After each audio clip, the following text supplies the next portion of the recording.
Start by removing the 2 bolts as shown.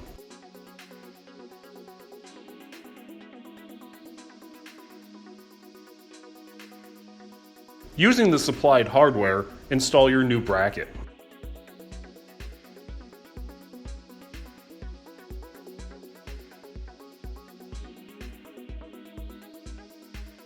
Install the lights of your choice.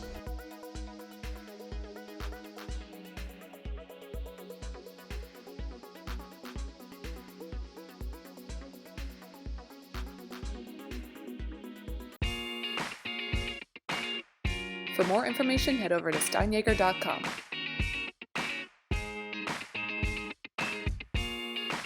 Be sure to follow us on YouTube and Facebook to see more awesome stuff that we're working on. Thanks for watching.